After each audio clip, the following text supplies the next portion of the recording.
Death in My House. Chapter 1. Prologue. It is a nice Wednesday. Buckets of rain pouring down the sky, the drains getting filled and the streets being overflown, making it nearly impossible to drive fast on the city roads. A slight layer of mist covers the city, giving the area a suspicious yet amazingly beautiful and mysterious aura. I'm shuffling in between my covers, violently shaking, tossing and turning. A nightmare is what causes it, and I can't seem to find a way around to avoid it. Soon enough I get so scared that I shake myself awake, glancing around the pitch black for any sight of immediate danger, none to be found. What is the time anyways? I ponder as I'm blindly searching on top of my night shelf. Not here. Then I remember. Right, I put it to charge on the windowsill. Getting up even to a sitting position turns out to be quite a hassle. I've buried myself under 3 layers of blankets, one of them being a special heavyweight one. Reaching for the cable, I grab it to catch my phone. It's not like it could have fell on the ground and broke, since it was on the other side of my bed. My eyes adjusted to the dark. I scare myself when I open the phone, the sudden light source blinding me for a moment. I could faintly make up the numbers. 5.32. 5 a.m.? This is absurd. I toss my phone across my bed, not caring if it lands on the windowsill on the end of my bed, and I tuck myself back under the warm, heavy covers. As I fall back into deep slumber, my subconscious decides to have mercy on me, and instead of continuing the nightmare, it just relapses what had happened tonight. Dream flashback of tonight. 9 p.m. Our parents had left to visit the ER, and only one returned as late as about 2 a.m.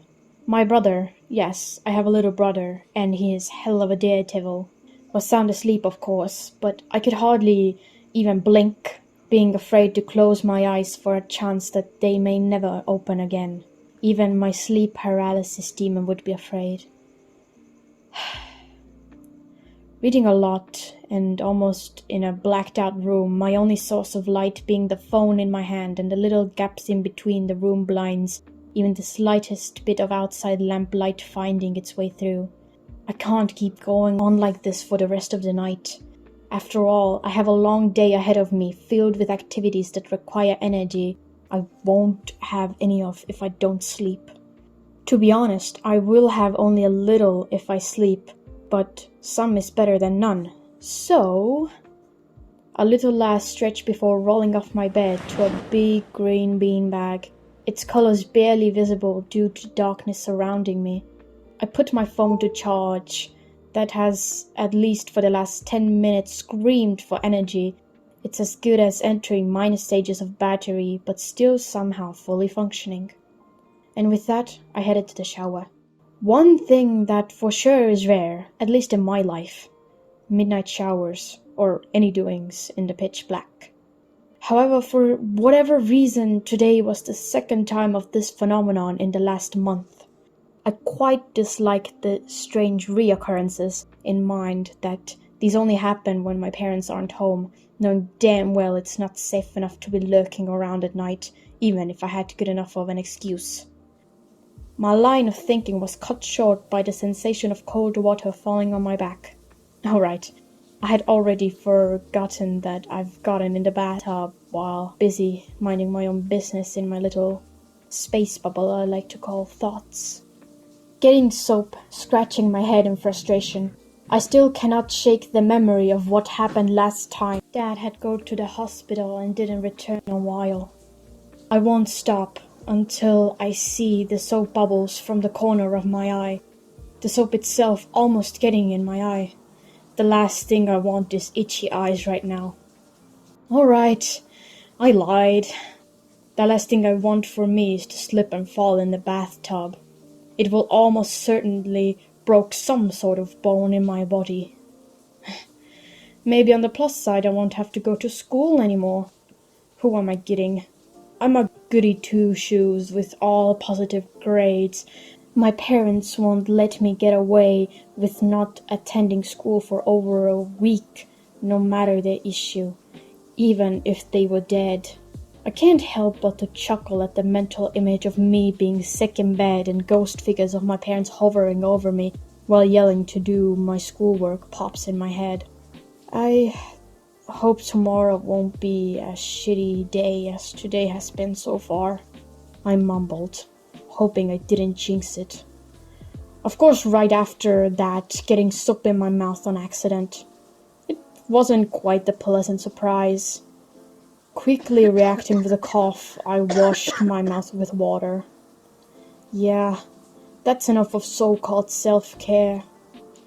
I got out of the path, not bothering to dry my body and hopping into my pajamas without a second thought, violently shaking my head like a dog, thinking that's the most effective way to get one's hair dry without a towel is idiotic.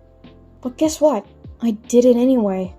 It's just become the norm for me, another thing that makes me slightly more separated from the typical normal person, or whatever comes in your mind while reading the term normal person. I sure as hell won't fit those qualifications. Exiting the washroom, my only awake companion was waiting patiently on the other side of the door. Luckily for the both of us, I didn't hit him with the door whilst trying to get out of the small, steamy room. It looked like my short, fuzzy friend was very delighted to see me, since he's used to being the only one roaming around the apartment with snores as his lullaby. That snoring is like an impression of an earthquake rather than sounding a little like a song, less of a lullaby. More like annoying alarm. Am I right? What was I on about again? Oh, yeah. Introducing the only creature that comes to even close to understanding me. Sometimes I wish he could talk, even if the only words leaving his mouth would be insults of how I can't handle the stress and vent to a little pet like an insane person. I must be very desperate if one went to animals. I mean, therapy exists, I guess. I'm really hopeless, aren't I? A low meow got my attention. She's my cat, Gold. That small void of an energy ball sleeps the whole day while lurking in the shadows at night, making a night trip to the bathroom to be a... How do I say this without being overly dramatic? In short, you'll be done with your business before you even reach the correct room. A flash in front of my eyes. It's a memory from a year ago or so. I think the correct term for it is a flashback, but I'm too lazy to look it up from Google when my phone is in the other room charging. I guess we'll never know. So, what did I remember? 2 floating rings flying around the longer hall of our apartment. A ghost? No. A curse? Even worse. Stalker? Where did you get that idea from? Of course not. Well, I've run out of ideas then. A cat. A cat? Yes, the same bloody one that is currently staring into my eyes as I'm trying to close the bathroom's door. Damn. These are the exact same words I said when I saw these eyes that night. I guess you can imagine where does the name Gold come from. His golden yellow eyes, of course. But there's a lot more to him than his amazing skills in the acrobatics, speed, and immense strength. The strength being mostly his ability to climb onto anything or anywhere, and his favorite thing is to bite and scratch me out of spite. Pure spite and rage. Not that I mind though. At least I won't have the need to cut myself, and the scratches end up being scattered across my arms or legs, so if someone sees, I can just reply casually, "Oh, I have a cat," while telling the truth and leaving not a trace of suspicions in the others' minds. Another great thing the two of us have in common. I am a magnet for trouble, and he loves to cause most of the chaos. At this point, his middle name might as well be Causing Trouble, or just Trouble. I pat his head along with some neck scratches that made him loudly purr. That is a rare occurrence. Finally again, my eyes are enough adjusted to the light for me to at least make out the shapes of the objects around me, making it easier to navigate in the already familiar surroundings. Not knowing beforehand of exactly what room I was in when stumbling in front of the bathroom without my eyes being able to tell left from light and right from wrong was not fun. Recognizing my fridge, I stopped in front of it. Gold lost interest as soon as he knew what were my intentions. The thought of human food he knew was kept in that 2-meter metal cold box did not seem that appealing to him. I could understand why, of course. He jumped to his cat house, at least the bigger one in the apartment, since he has multiple of them. What a spoiled little feline. I'll give him a pass, though. He's too adorable to be held accountable for anything. Just look at that precious little devil. I wasn't really hungry, so I just grabbed a pre-frozen bottle of water, rolled the cap off, and chugged down about a quarter of it. I was surprised by my own thirst. Gold, however, wasn't impressed the slightest, letting one of his paws dangle off the edge of that cat bed he was laying on while he observed me. As I closed the fridge and its light went off, I was left again in almost complete darkness. I noticed the moved microwave's clock that read out 00.04. Right, 4 minutes past midnight. Turning my gaze towards the apartment's balcony that is connected to the kitchen with a glass door, the city lights were illuminating from afar, but still somewhat visible. I took a moment to stay put and admire the beauty and the view before me. It was somewhat mesmerizing. One last glance before I turned around and headed back to me and my brother's shared room. Now laying down, facing my windowsill rather than the fairy lights hovering over my bed frame, I snatched my phone to open it. Back into the book app to continue my previous chapter that I had left unread, I began scrolling. Soon enough, clock hit 1 in the morning, my sleep-deprived self slipping in and out of consciousness, and the next thing I know, it's almost 2 a.m. Now my eyes were really fighting to stay open. Already familiar with the surrounding silence, I almost jumped out of my skin when I heard the front doors lock open with a loud click. My intermediate thoughts was burglars, but we live in an apartment complex with multiple doors and hallways. It'll be pretty difficult to get in, but not impossible.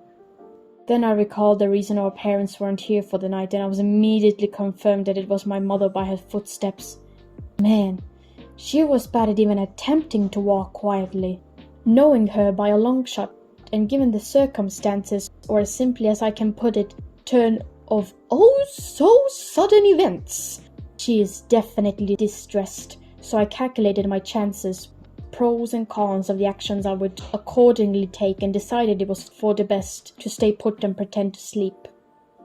Trying to pay no mind to the sneezing, her nose blowing that would pass normal person's ears, but sadly not my apparent bat hearing, quote unquote. Closing my eyes shut and my plan of waiting for her to sleep backfired badly. She had a phone call, watched some videos, and soon enough I lost hope. No more midnight readings for me, I guess. I know it ruins my eyes, but I still keep doing it. Finally given up, I left my consciousness slip away, while one last thought lingered in the back of my head. The thought turned into many, and the thoughts formed into questions, painting the idea of oneself and existence, which would usually for sure freak me out and have an existential crisis. But for some reason, this time it was different. This time I felt like someone had joined this world and subconsciously were there for me. Was I finally not alone? That's silly. Of course I am. I know I am.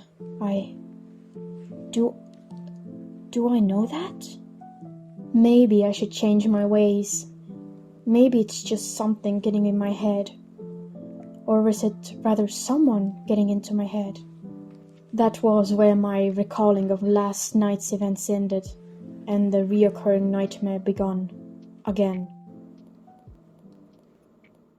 A creature like I've never seen before. Or have I? It resembled something close to a human, or at least in shape. Dark grey, almost black.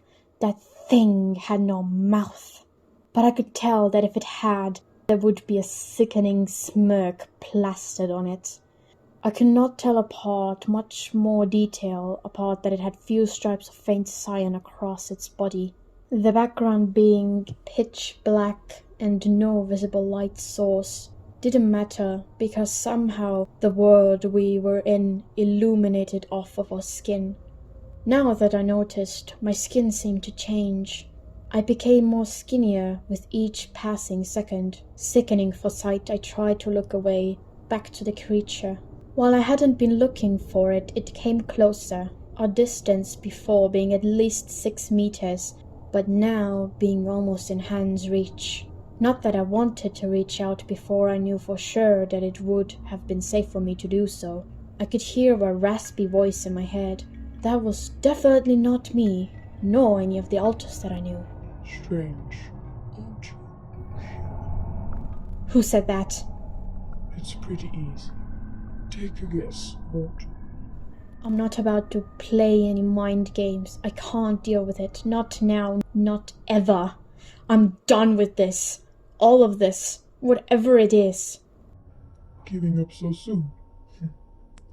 It was foolish of me to expect anything more of a mere human being. Wait. There's only one person that I know of that speaks like that. Is it really him? Your idiocy just fascinates me. No, you guessed wrong. Humor me. I'll give you 2 more guesses, like a fairy tale beliefs traditionally have. 3 wishes, or whatever it was. Am I really about to die out here? First, an unknown creature. Then I lose my flesh. And now there's old man talking to me via telepathy. This is really bland for a nightmare. Your pathetic beings really are not that fun to play with. However, I have nothing better to do, so fine, I'll change the surroundings. Will you then stop your stupidity? I am very confused, to be honest. A warping sound followed to the grumpy voice. Around us suddenly appeared a grass-hill terrain, short greenery with interrupted trees or landmarks as far as the eye could tell. It really reminds me of something. Sadly, I can't put my finger on it. I looked in front of myself to see the same creature from before. Better? The same voice asked me, as the creature was looking at me almost a bit expectantly. Now I had to put 2 and 2 together. The voice belonged to the dark grey creature in front of me, the lack of mouth not stopping it from talking, or rather communicating with me. Bingo. It answered, as they began to walk around me like a hunter encircling prey. For its spot of metaphorical hunter, it didn't look that scary, since the hills had a bright blue sky with a shining sun. Only few clouds I could see its features, almost perfectly. What do you mean I don't look like a hunter to you? Ignoring its comment, I kept my eyes on it while it kept its eyes on me, analyzing each of my move, leaving me space to think. The creature was covered in the same dark grey fur, only its chest area being white. Weird. But it also had gloves and oversized shoes that didn't seem to bother it. Short tail, hair divided into spikes that had the same cyan stripes. No mouth. Green co-joined eyes, watching me with a hint of curiosity. I know probably a normal, sane human being would be scared, but for whatever reason, I didn't feel a drop of fear, rather intruded. You're a strange one, aren't you? And trust me, I don't say that often. So less than you would preferably like to admit, in other words? I don't understand your objective behind the wordplay, but yes. We shared a silence, a physical and in mental communication space. I sat down, my legs crossed and my hands holding up my head. Was it the sudden tiredness taking over me? The creature just watched me, and soon I followed my suit, almost mirroring me. I swear in reality and dream world things keep getting only more and more absurd. How much stranger can this become? A lot. You have quite the adventure ahead of you tomorrow, and I'll be behind the lines, watching with interest. It said in my head, before adding something in a whispered tone. Again, impossible for a normal human to hear. Even if it was in my headspace, I somehow caught what it had said. I kind of hope you don't let me down, knowing how you try so hard to meet others' expectations. Even if I had known the creature for mere minutes, I could tell that it was unusual for the creature to act so. I wonder why I have that strong feeling. Who is that anyway? What is it doing in my head? If it's supposed to be a nightmare? Or is it a dream? I could only guess before my non-existent muscles gave out and I fell to my side, down on the grass. The dark grey creature kneeled before me, calmly looking into my eyes before, quote-unquote, speaking. Time to go, human.